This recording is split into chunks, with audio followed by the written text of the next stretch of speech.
Remember, causal attributions are the reasons that an individual gives for being successful or unsuccessful, right? And we got to the point where we were saying that the causal attributions given by people with high self-esteem versus people with low self-esteem are different, right? So when we look at a person that has high self-esteem, they tend to make causal attributions, so they say that their reasons are internal, right? So they're able to influence the outcome, that they're responsible for what happens. They are stable, so they believe that they can, if they won, that they're able to win again because it was based upon their hard work, for example, or their talent that they believe they have. And they're controllable. So it's not down to luck, right? That they're in control of the factors that influence the outcome of their performance, right? So for these individuals then, if they lose, they perceive losing as more of a blip, right? It's just, oh, okay. And that motivates them to practice harder so that they don't lose the next time around, right? However, when we look at people who have low self-esteem, then their causal attributions tend to be external. So they fail because they didn't have enough ability, or because the weather was bad. Right?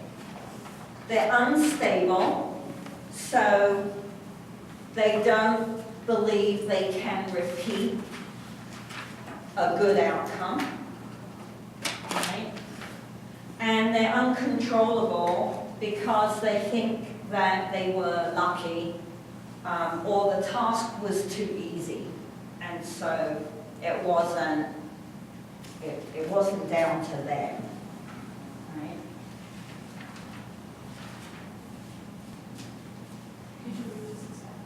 Sure. Those of you in lab, if you think back to Dr. Parrish's lecture when she was talking about ego and task-orientated people, it's kind of a similar idea to that.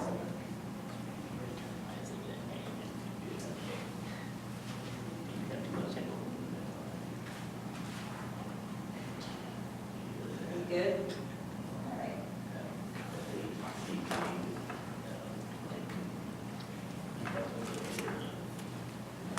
All right, so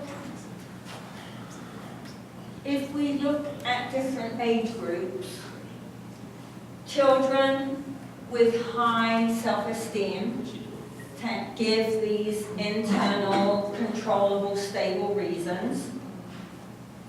Children with low self-esteem tend to make very inaccurate attributions. So that model that I gave you on Monday, if they have low self-esteem, they have low perceived competence, right? So they don't believe that they're capable of completing tasks successfully,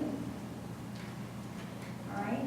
And they underestimate often their ability to complete the task, right? So they often will be unwilling to try something that they perceive as challenging, right? And sometimes what we see is a lack of effort because it's kind of a weird psychological twist. If I put forth a lot of effort and I fail, that is seen as worse than, well, I failed because I didn't try very hard. I feel like that would kind of go back to the personality type. Yes, yeah, it does. They do tend to tie into personality traits as well. All right, and we see this avoidance, so they'll use different avoidance tactics.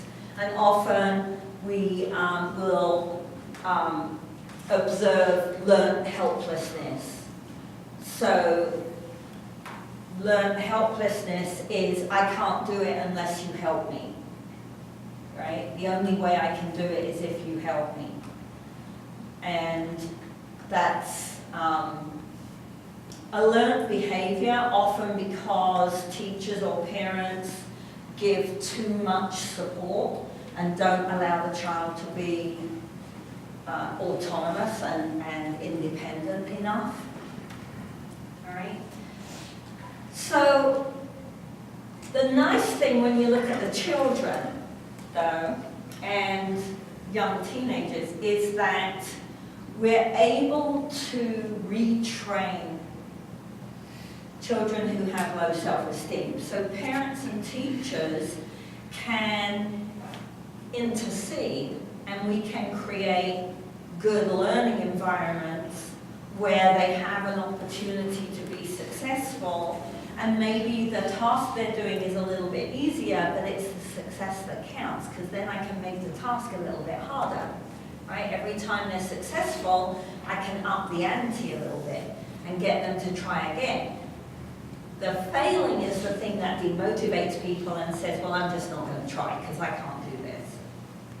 Right? So if I can build in a level of success, then they keep going and they keep trying. And the more they keep trying, the more successful they are, the more we can get a switch from low self-esteem to high self-esteem at those tasks. So again, remember that self-esteem is global, but it's also domain specific. So we're looking at PE or movement skills. Can I get them more successful? So those of you on the playground today. It's a habit. Yeah, it is a habit, right? If you were watching Mateo today, right? He gets through the obstacle course and he's so excited. Did he do it well? No. But at the beginning of the semester, he wouldn't even try because he knew he wasn't going to do it well, right? Now he does it and he gets to the end, he's like, I did it! And he's so excited and he dashes back to the beginning and he does it all over again, right? It's lovely. And that will help him, ultimately. I mean, he's a chunky little boy. He needs to be as active as he can be, right?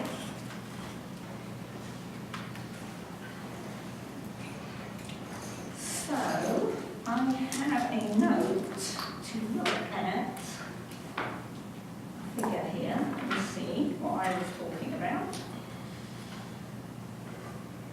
Oh, yes, all right, on page 279. There's a figure here that is giving ideas about how to do the retraining, all right? So if your individual is attributing failure to lack of ability, right, then as the teacher or the parent or the coach, you've got 5 options of things that they suggest would be a good way to tackle trying to retrain that individual so that they attribute success to the work they did, the effort they put in, not to luck, right? So for example, we want to emphasize improvement through continued practice.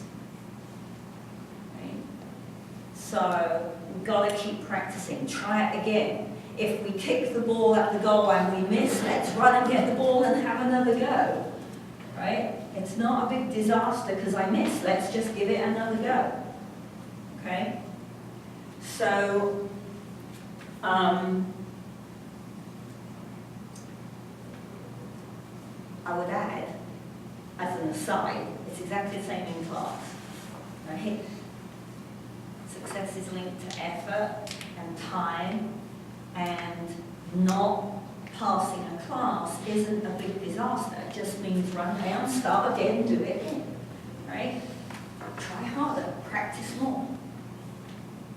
It's exactly the same concept, it's just we're not very good at applying it when it comes to school because it's a little embarrassing to fail a class, or it's expensive in this country if you fail it. You know, there's all these other factors built in that make it difficult for us to use the same idea, although it very much applies the same way.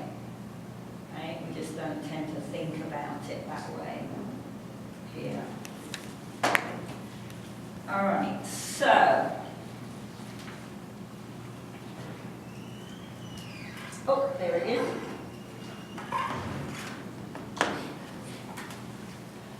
When we look at adults rather than children, the picture is a little bit different, right? Because the children are more open to receiving that feedback or that encouragement from a significant person. When we look at adults, they use different ways to evaluate themselves, and so developing their self-esteem in someone who doesn't believe they can do something becomes a little bit harder with adults. So they evaluate themselves based on their actual experience, right? Are they successful? Did they accomplish the task? Did they fail at a task?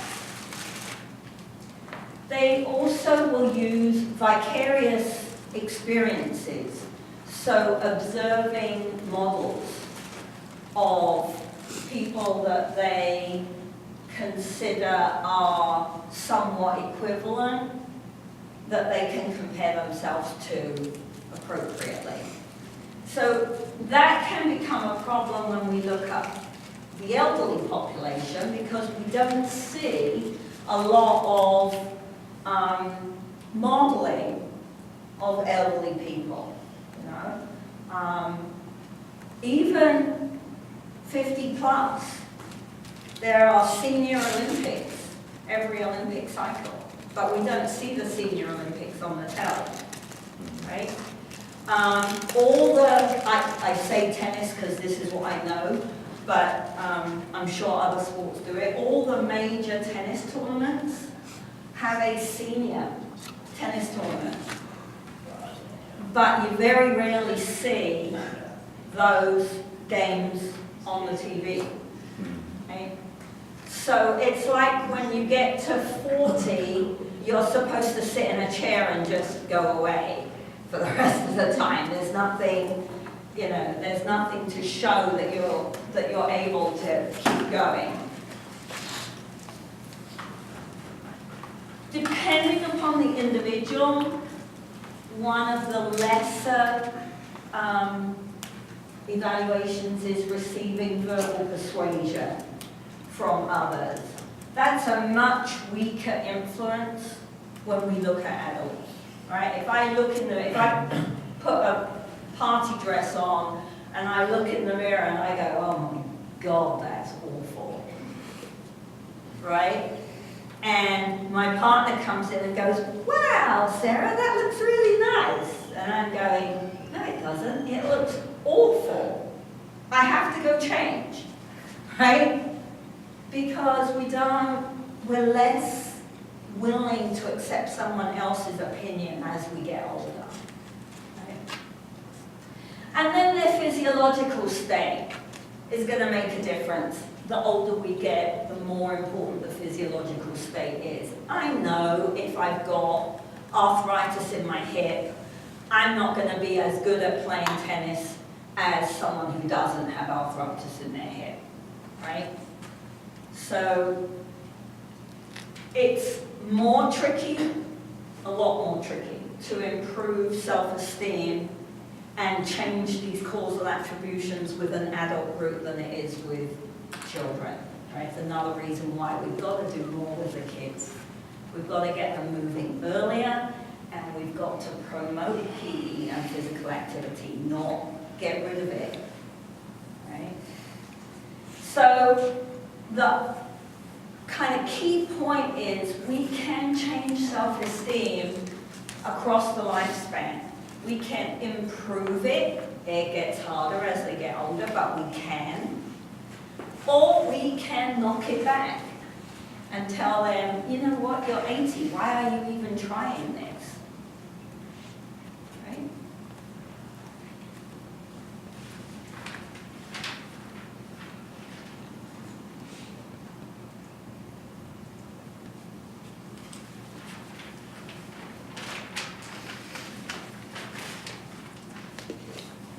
So it's a little repetitive when you're looking at this, but you've got to link all the pieces together, right? There's a clear relationship between self-esteem at a task and my motivation to participate in that task, all right? So when we are looking at physical activity, this is important because if I have someone who is overweight and I want them to start exercising, they have to be motivated to do that, right? Otherwise you are beating a dead horse, okay? So that can be problematical if their self-esteem for physical activity is poor, right? Because they believe they're setting themselves up to fail at something, and that's not a pleasant feeling. We don't like to fail, right? It doesn't feel good if we perceive that we fail. So we've got to work on this motivation idea. If I'm going to begin a new physical activity plan or exercise plan, then I need to be motivated to do it. So maybe we can overcome the fact that that their self-esteem is low by making it so much fun and so easily available and so social. Maybe get them to bring all their friends so it becomes a social activity, right? Then the next key where we need to use motivation is maintaining participation once they've started it, right? So how do we keep it fun? How do we embed some success so that even if they're failing at some things, there's enough success to want to come back and try it again, right? So one of the biggest problems with trying to deal with overweight, obesity, type 2 diabetes, cardiovascular disease is the dropout rate from exercise programs, right? Hospitals, doctors, trainers give these people exercise plans that would help them if they stuck at them, but they drop out after a few weeks or even a couple of months. Right? Private gyms, I'm going to be very cynical. Private gyms make a living on the fact that people do not stay in physical activity programs. All right?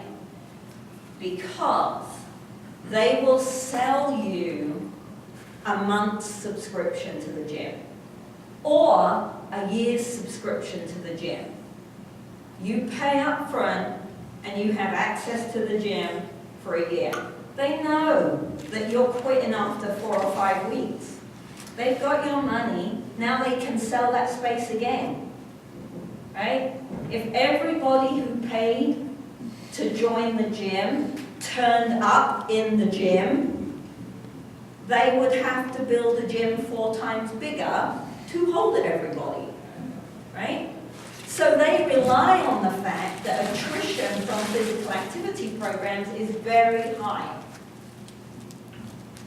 That's how they stay in business, right? It's really sad, but it's true. I've worked for several of them, I know this, right? So it's a sad state that that's the case, right? So why do people drop out? We have to understand there is a lot of research right now trying to get a better picture of why people drop out, because until we can work that out, we can't change the overweight, obesity, health issues that are going on.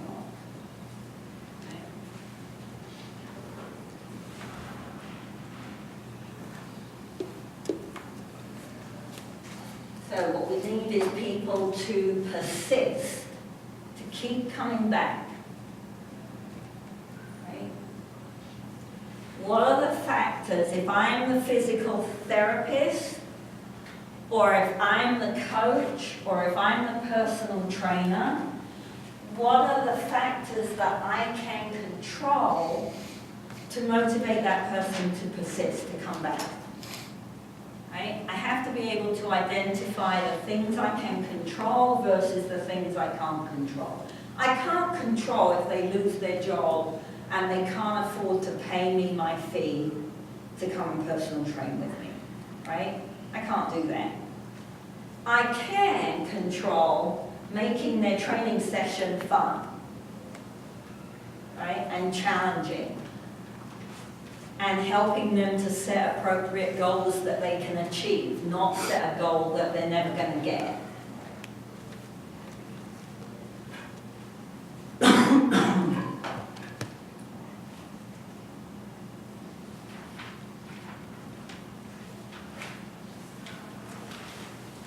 When they talk to children and they ask, and children can be, bless you, can be teenagers, right? It doesn't have to be our little people. When they talk to children about why they stay in sport, then often the things we see are that they want to get better, right? Depending on the age. They want to spend time with their friends or make new friends. They like being part of that team atmosphere. Some will say they want to compete and they like being successful. Some will say they do it because they want to have fun, and teenagers in particular will possibly use the idea of, I want to get fitter, I want to look better, I want to be in better shape. Don't get that with the young kids, obviously. All right?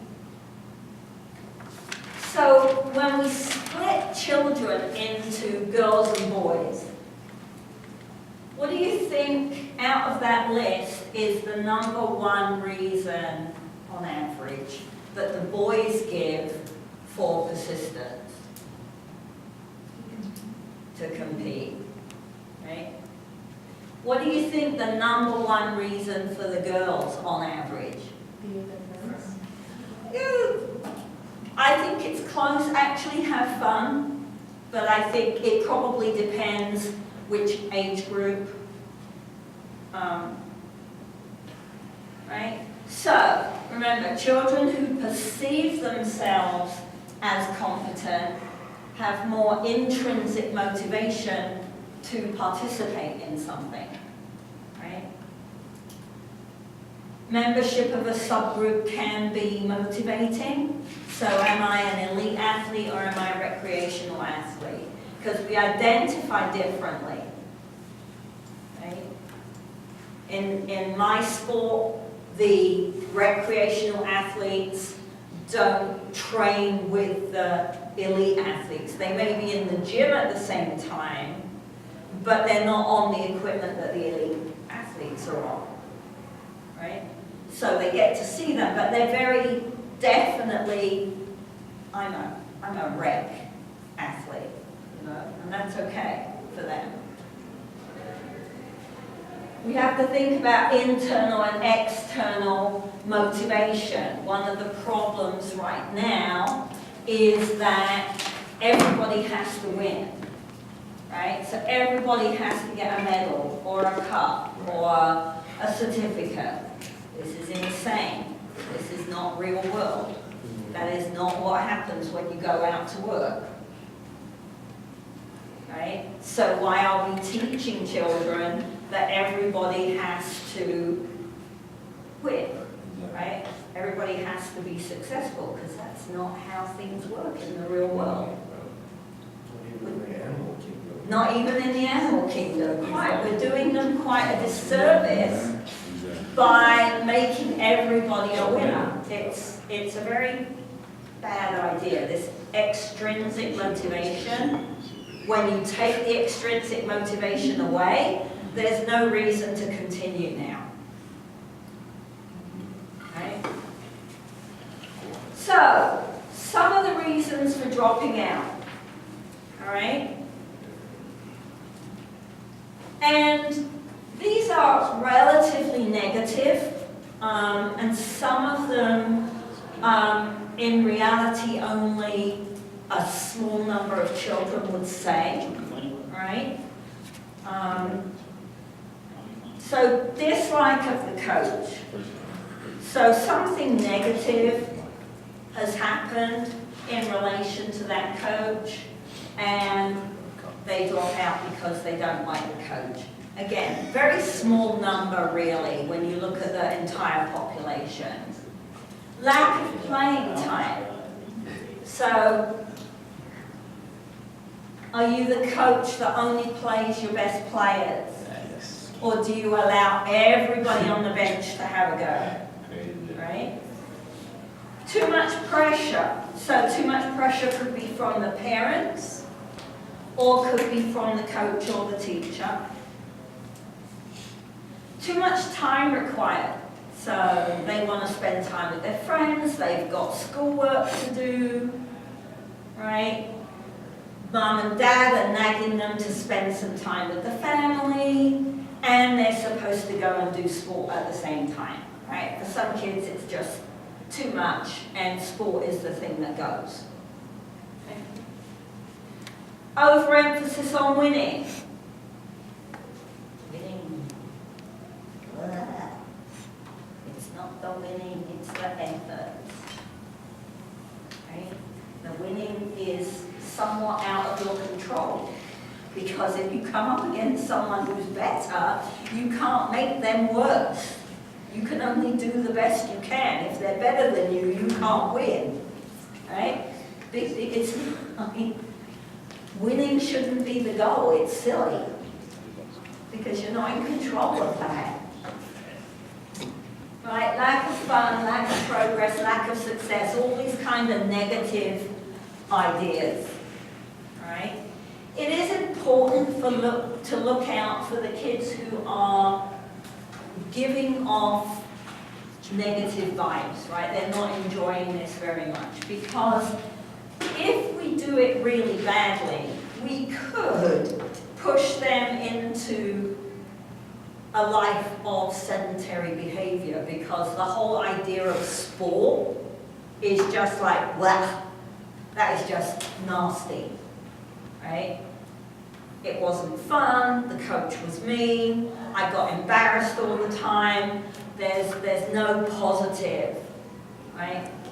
That's a pretty dramatically bad picture, but it can happen, right? Also, more reasonable and more often, kids drop out because they get injured, or the cost is prohibitive for their parents, right?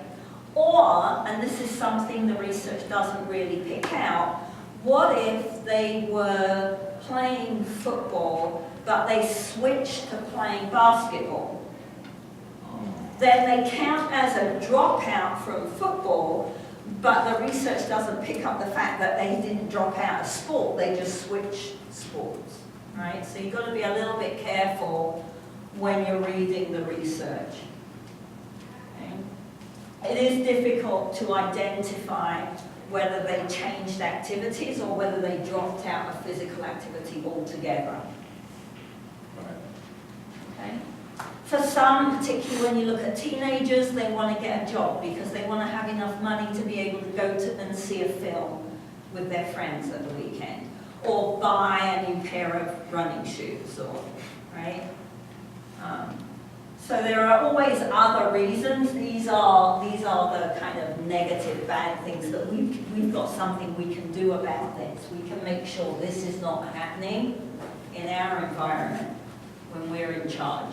Mm-hmm.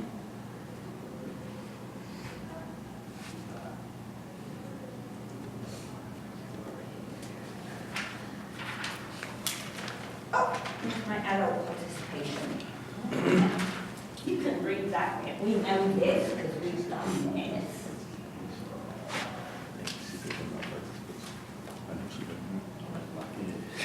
All right, so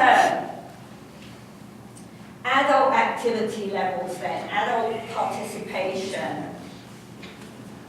We have these three ideas that feed in to what we understand when we look at adult participation at the moment. We need to learn a lot more. Personal incentives.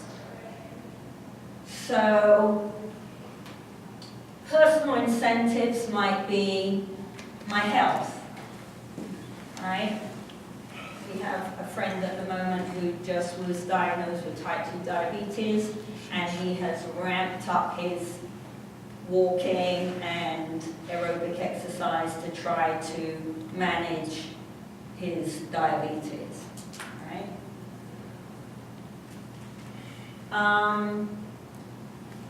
Generally, physical activity goes down in adulthood because of the other pressures, work, family, okay? Particularly for females, and as we get older. So only about a third of people over the age of 65, 70 really take enough physical activity to maintain their health. Right? And not participating isn't always to do with, well, I'm sick, like I have cancer, I can't participate, or I'm having my knee replaced, I can't participate. Right? The sense of self. So, what do I think about myself? Do I see physical activity as part of who I am? And perceived options. So, if I'm 80, what are my perceived options? Right? So, if you are working in a recreation center, or even a Y, can you create physical activity programs during the day when the children or working adults aren't coming to your facility for people who are retired, right? So that we provide an opportunity to move for them.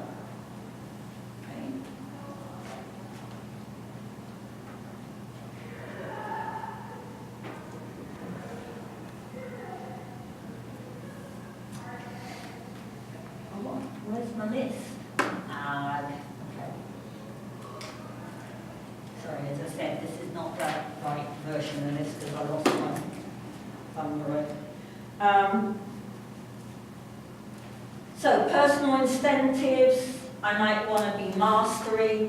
We went through those. Improve physical fitness is a big one. There we go. Some of the limiting factors, not just physiological, not my health, stereotypes. So what's appropriate for adults? Okay, and I think way back at the beginning of the semester we talked about skipping. Right? It's one of the nicest things is in the fall when the leaves are down and they're all crunching quickly to skip through the leaves or stab through and make them crackle and pop. Right? And we wouldn't think twice if we saw a child doing that. But if you see me doing that, some people go, oh, she's a bit old to be playing in the leaves. Right? Limited access. So we have our lifelong wellness program on campus, we have a community section, so we have a lot of seniors. We provide senior aqua aerobics and a senior stretch and balance program for seniors in the community to try to keep them engaged in physical activity. But other people have to go out and set these programs up. Right? What are their personal limitations? So that might be something the doctor has said, or it might be something they perceive. You know, I'm 80, am I supposed to be doing this? What if I get hurt? Okay. A lack of role models, as we said, particularly for older adults. And a lack of knowledge about appropriate exercise programs. And we do get different reasons given between the sexes and between age groups. So it's not a kind of one answer for everybody. Okay. Indications seem to be that more older adults are taking part in physical activity, which is great. Right? If we can maintain that, that would be really super. Women tend to have lower self-esteem for physical activity than men do. Again, it's not an absolute, it's the big picture. Obviously, you don't have low self-esteem for physical activity. Right? But in the general population, that's what we see.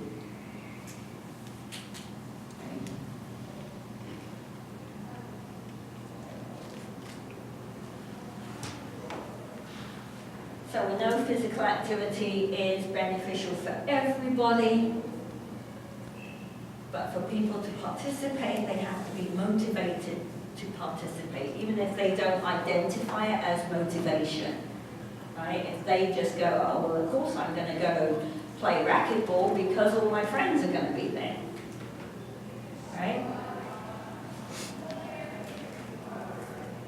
And that we can make a difference to someone's self-esteem and perceived competence. Right? And we're going to come back to this idea of perceived competence in the next block of work, because when we look at kids, it's very, very important. Okay?